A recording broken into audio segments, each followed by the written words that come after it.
Hello, my friends! I want to talk about Elden Ring because over the past couple weeks I have put about 80 hours of play into this game, and while I'm absolutely loving the conversations that I'm having with my friends about Elden Ring, things are getting to the point where it is really rough to talk about anything because of wanting to avoid spoilers for Elden Ring.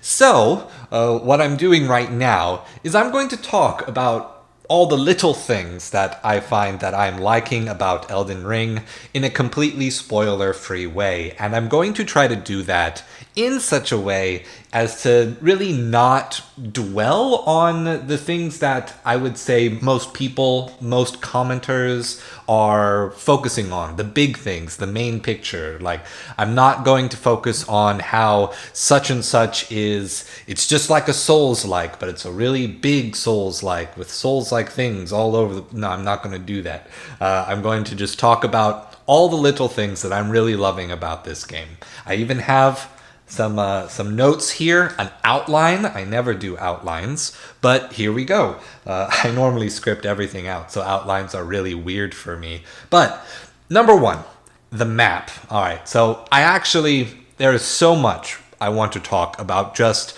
the map itself and how it's made and how it expands, how it starts from just this little tiny piece. You're seeing a chunk of the first section of Limgrave, and then when you try to zoom out, it doesn't let you zoom out to see really the full scope of what you're looking at. But then you'll wander into a new area and that will expand, but it won't give you the information of the map. It will just expand how far you can zoom out and any particular points that you happened to wander into. And I think that's really fascinating how it is. I guess this is the Souls-like philosophy of obscuring information from the player, but the fact that it is obscuring the size of the map helps you feel a sense of progress as you get to each new area, and it's just not only is the field open and in front of you and beckoning you to go forth, but the map itself then gets bigger and says, look how much there is to do. And it's this weird nexus, this special nexus right between wanting to go out and do everything, but also realizing how much you've already done. And it really makes you appreciate how massive it is.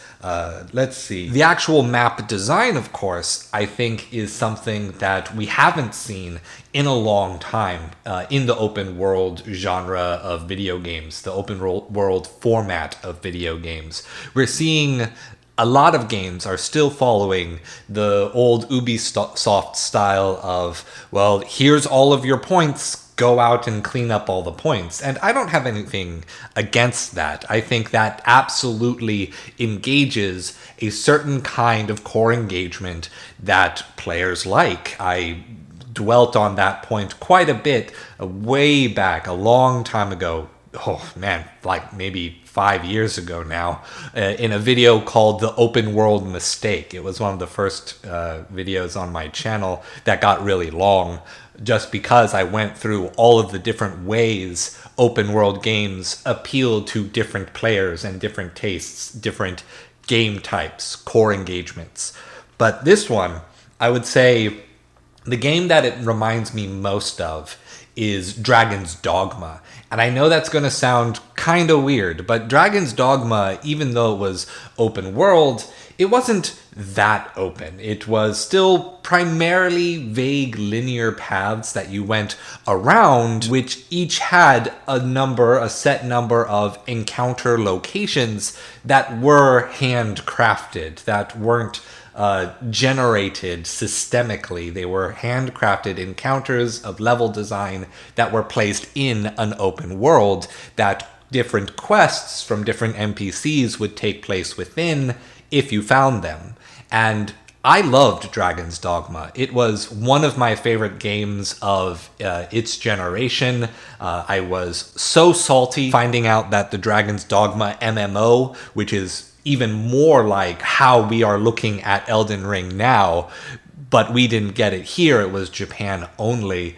I was so salty about that, and just kind of resigned my fate to never getting to play the like online multiplayer interactive version of Dragon's Dogma and its distinct dungeons. And I honestly believe that Elden Ring probably looked at Dragon's Dogma for inspiration on how to organize its open world, and just did that times 100, just expanded that over and over. And what's somewhat ironic about it is that Dragon's Dogma Dark Arisen, the expansion to that game, actually did pivot into being more Souls-like, into having a very discrete mega dungeon that the player could go down, something that FromSoft is apparently now calling traditional dungeons or traditional levels or classic levels, something like that.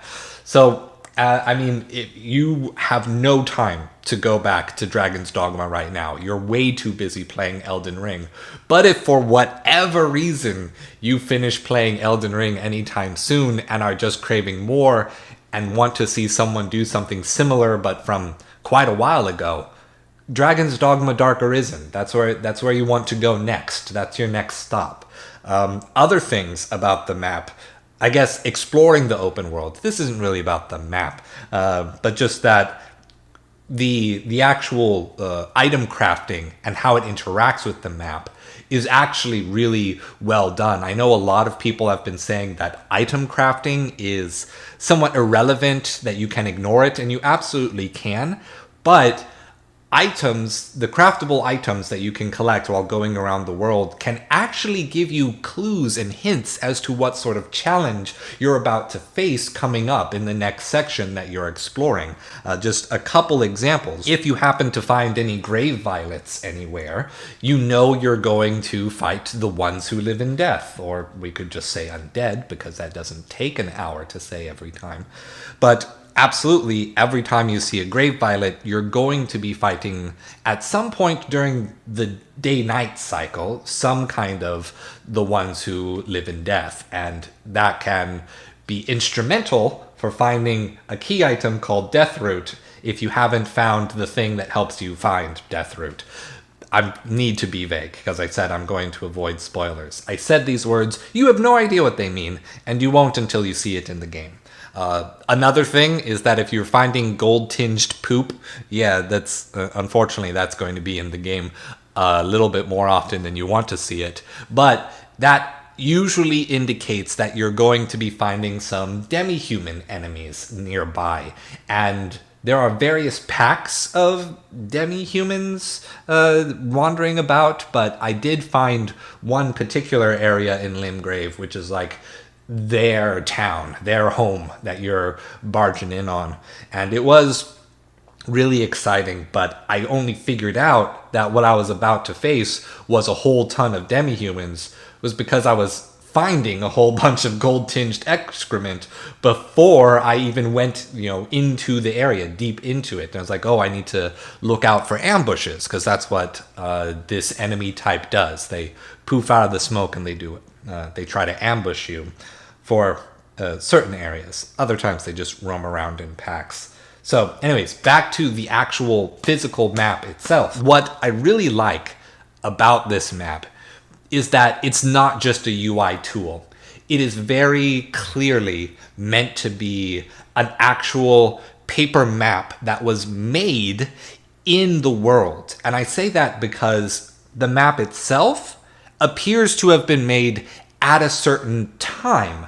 Something that's very different about Elden Ring from the other Dark Souls games is that there is a very clear timeline of events. You don't get to know what that timeline is right away, but NPCs and characters you're talking to, they speak about series of events happening in specific order, and everyone agrees that it happened. Time is not convoluted in Elden Ring. It is a major difference between the lore, the world building of the two settings. And the map itself is different than the world you're exploring, which says to me that the map is canonically made at some point in time. Some things on the map that are not ruins are ruins when you arrive there. And so time has passed. Things have aged and weathered between when the map was made and when you're exploring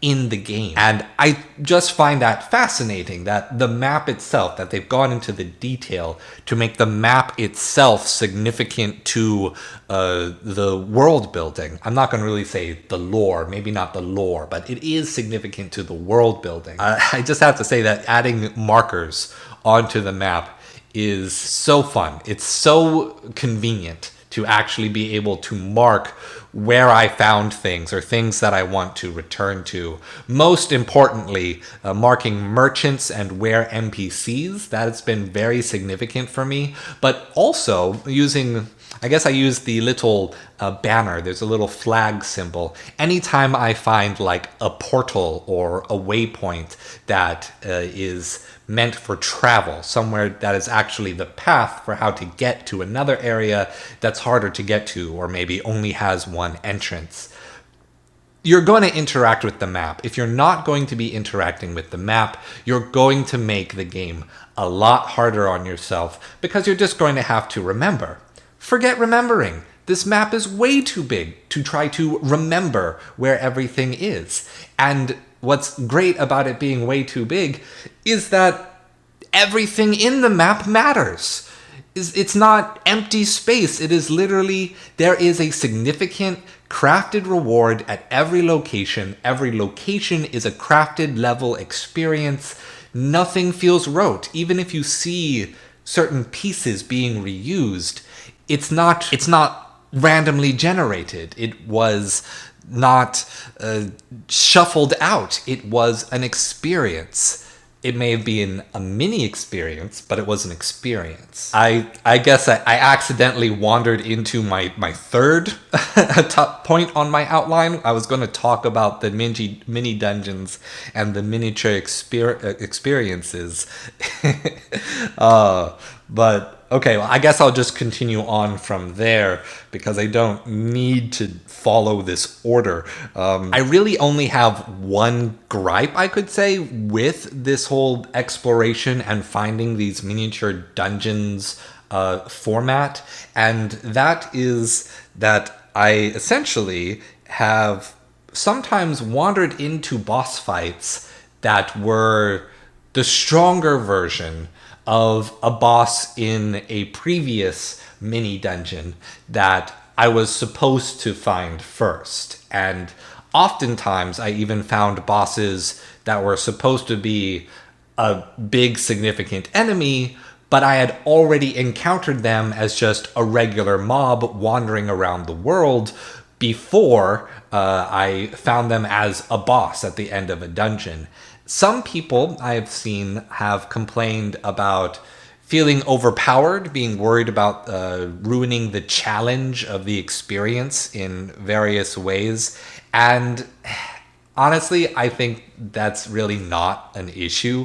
One of the great things for me about the Souls games have always been finding ways, to cheese any situation. Essentially, a win is a win, is a win, is a win, is a win. If you win, that means you were good enough to win. That means you were good at the game. You looked at the systems, you controlled them in such a way that you won. That means you won. I think that Elden Ring is the most of that any game FromSoft has made in a long time. They threw all these systems at you, and they threw all these options at you, and they said, use those options, and if you say, yes, I'll use them, and you come up with a clever or easy way to defeat something, good, bully, awesome. That's exactly what you're supposed to do. If you want to impose limits on yourself for like challenge runs later on, sure, have at it. But the game absolutely is asking you to use everything you find all the time. Just yesterday, I completely cheesed this really hard sorcerer enemy by hiding behind a low barrier and jump shooting blood arrows. It worked. It was great. The challenge sucked anyway. It was still really hard. But the way I did it, I won in 3 tries rather than 50. So Elden Ring absolutely wants you to play any goddamn way you want. And I will say, map cleanup is actually pretty fun. I do like running through an older area after having already powered up and just sweeping through. Like, it makes you feel like that power fantasy that so many video games want to deliver. Elden Ring has the best of both worlds. You get the power fantasy when you go back and clean up older areas because you found an area that you missed, but it also gives you the significant challenge that the Souls games are known for, in the later areas. The scale of damage, like where you're starting to where you're going to end up in terms of the damage values, is so much bigger than any other game. I would say I am like somewhere in the middle. If it helps anyone to know, I have a +14 katana.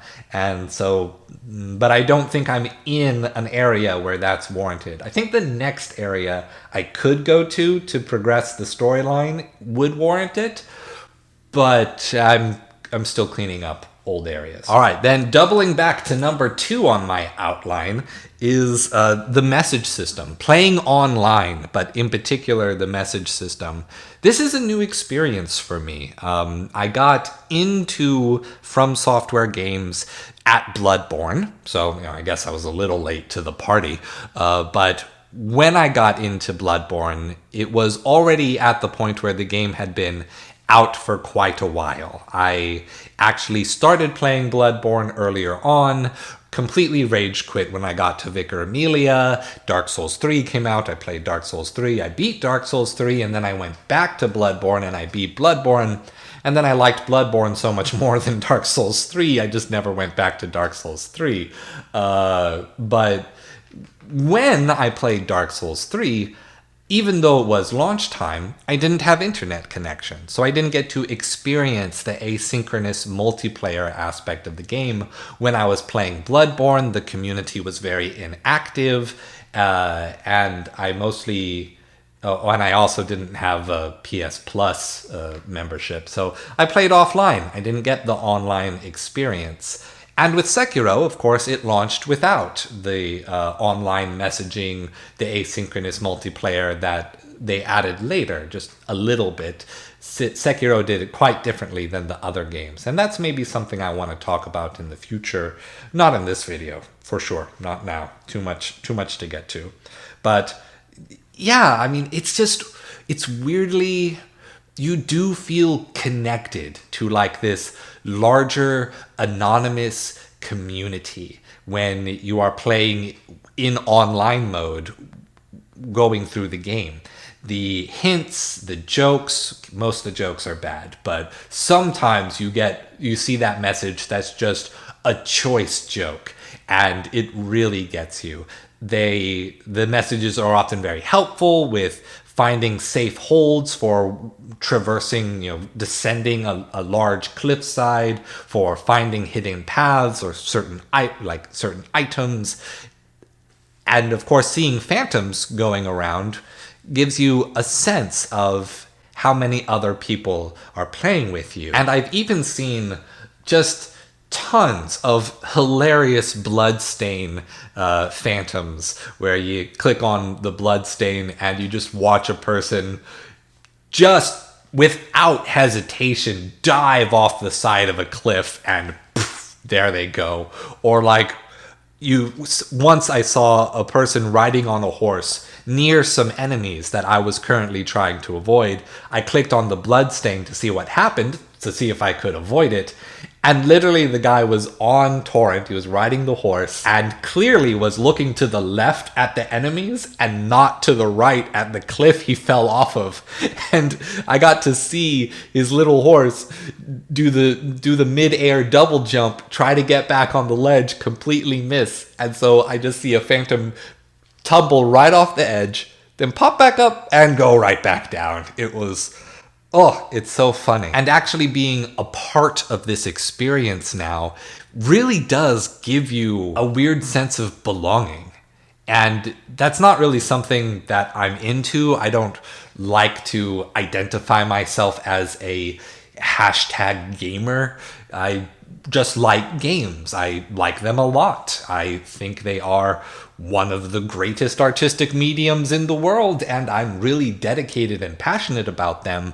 But my identity isn't tied up in playing video games. And so the fact that you can get a vague sense of community, I think, is really messing with me. I mean, I'm enjoying it, but at the same time, it's like I also know rationally from following the discourse that the way that I feel about the game is not the way that everyone feels about the game. And yet, the asynchronous multiplayer makes me feel subjectively that everyone is having the same or similar experience. And the easiest way to disprove that to yourself is to just go watch anyone else play the game for any amount of time. And everyone is taking a different path. They wind up going to something else first, differently than you did, differently than every other person you watch. There are people who never even see the armored man riding the horse outside of the first area. And it's like, how did you not see that?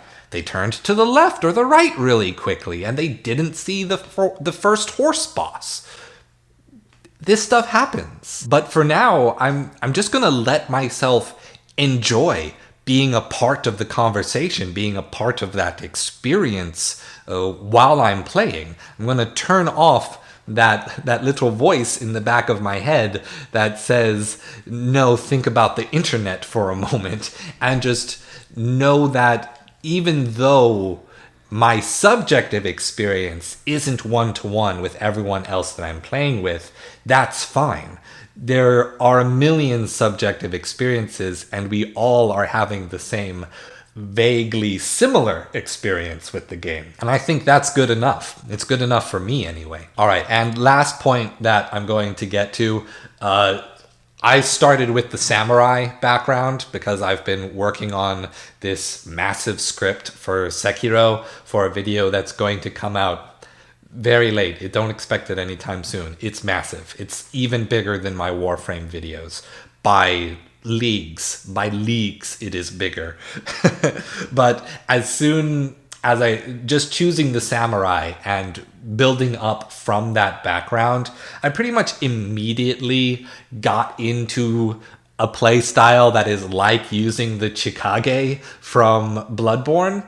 And the Chikage, the blood builds in Bloodborne, were my favorite. It was the main thing I used for 90% of all the time I've spent playing that game. And it's just, I love it so much, but also I feel like I can't break away from using this play style, even though it's slightly not suited to this game. I still have a shield. I'm still blocking. I'm not so good as to be like, oh, I'm going to do a no shield run my first time. You people who are doing only dodges and dex builds, good on you. That ain't me. I'm not doing that. But I am essentially using a Chikage and loving every moment of it. The blood mechanic, the blood damage percentage that you get when you trigger blood loss in an enemy is just so good. It makes so many different enemies with with different resistances to different damage types irrelevant. It's like, I don't need to do enough damage to beat this guy in a reasonable time. I just need to hit him enough that I proc the blood loss 2 or 3 times, and then I'm good. Then I have my win.